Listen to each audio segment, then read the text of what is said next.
bring this down. Good evening, everybody. Sego Sewa Guego. My name is Jessica Hill. I am Mohawk Nation Bear Clan from Six Nations of the Grand River Territories. I currently serve as the Director of Health Emergency Management for our provincial operations with the First Nations Health Authority.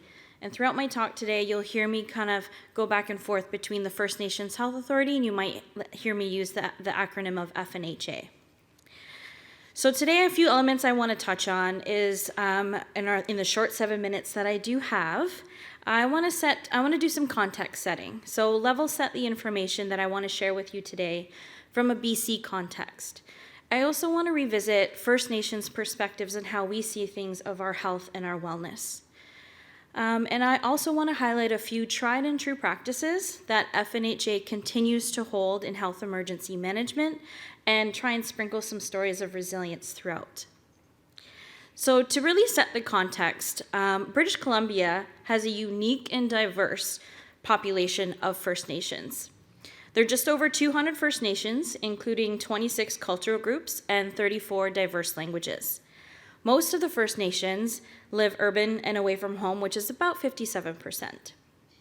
51% of those communities are fairly small. And when I say fairly small, about maybe 500 or less residents living on reserve. 41 of those 200-ish communities are either isolated or rural and remote areas as well.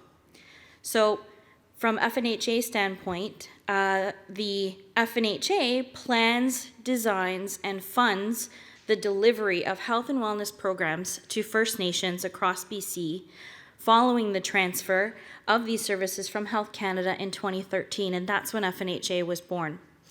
We like to say FNHA is in our tween years, and we like to focus around transformative approaches to health and wellness. So I want to share a little bit about our First Nations perspective on how we see health and wellness.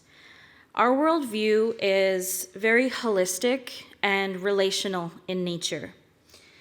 We view the whole of an individual, which includes the spiritual, emotional, mental, and physical aspects of ourselves. It is important that we nurture and that we balance those aspects in order for us to be healthy and strong. And in the fact that we acknowledge that we're all interconnected. We're interconnected with all the living things around us, the waters, the lands, the plants, the animals, and that we're only one with an entire ecosystem. And so when I put it into context around health emergency management and FNHA, I think it's really important that we define what is health emergency management. It could mean different things to different individuals. And for FNHA, it's really an emerging area that focuses on the health impacts of individuals, families, and communities during states of emergencies when we're experiencing these. And First Nations in BC, they face a wide range of natural and human-caused hazards that lead into disasters that can impact health and wellness. The most significant that we've been seeing is drought, wildfires, floods, landslides. We've also just experienced a rock slide as well, marine spills, pandemics. And then we're also seeing ecological changes from the global warming, which is impacting marine toxins and food security for communities and First Nations. We're also seeing severe weather events. We've just had severe weather impacts of power outages on the island. So we're working really hard to, really kind of collaborate and get that better. It's also important to acknowledge that the health emergency management landscape is continually changing, and it's becoming more and more complex. And this requires all involvement from all levels of response agencies and government. So with FNHA, we play an essential role in ensuring the health and well-being of First Nations during these health emergencies, and that just looks like, we help provide health-focused preparedness and planning. We walk through response and mitigation alongside communities, and we also partner with them in recovery phases. Our approach to health emergency management is very holistic inclusive, and we tend to invoke a collaborative framework that ensures that our health emergency strategies are culturally appropriate, community specific, and effectively integrated with traditional knowledge and practices. And so a few examples in how we do that, I want to highlight a few actually.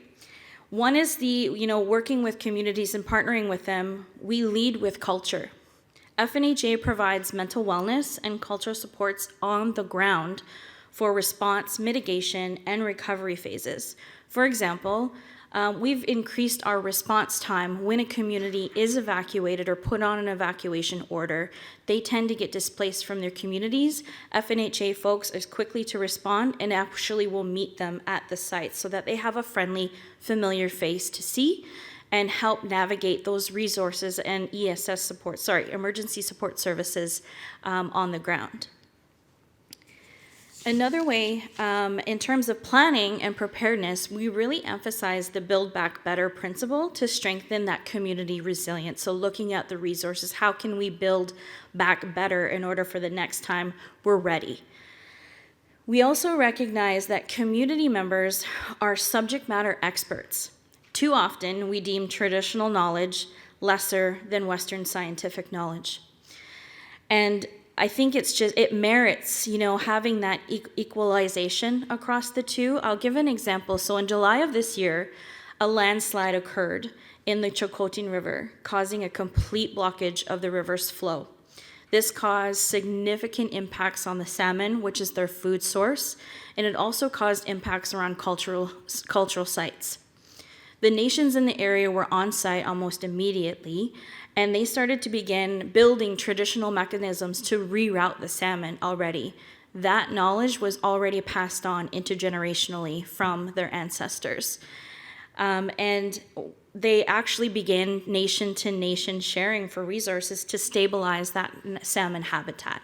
So that's just an example of how traditional knowledge can really come into play and really be helpful for communities on the ground. Another way that we focus on is that we lift up and we embed cultural knowledge and teachings within health emergency management practices and processes. So the First Nations Health Authority, we have a close collaboration with the Ministry of Emergency Management and Climate Readiness, and we're looking to create culturally safe spaces for evacuees that are free from racism and discrimination interactions. So together what we did is we developed a complaints pathway to immediately address those cultural safety concerns and ensure that the individual and family is heard and that we improve cultural safety and humility practices across our health system partners to break down those barriers. We want our communities, we want our families to feel safe if they need to be displaced from their homes. So with that, I think I just want to leave you with a key takeaway is that, FNHA's work is very much community driven. It's from the bottom up. And we continue to adapt and we continue to adapt to the emerging needs and priorities that are coming from communities and nations. FNHA does strive to transform those practices and those processes to better serve our First Nations communities and nations as we like to meet them where they're at. So with that, I will say thank you so much, Nyawa, and I will pass it on. Thanks.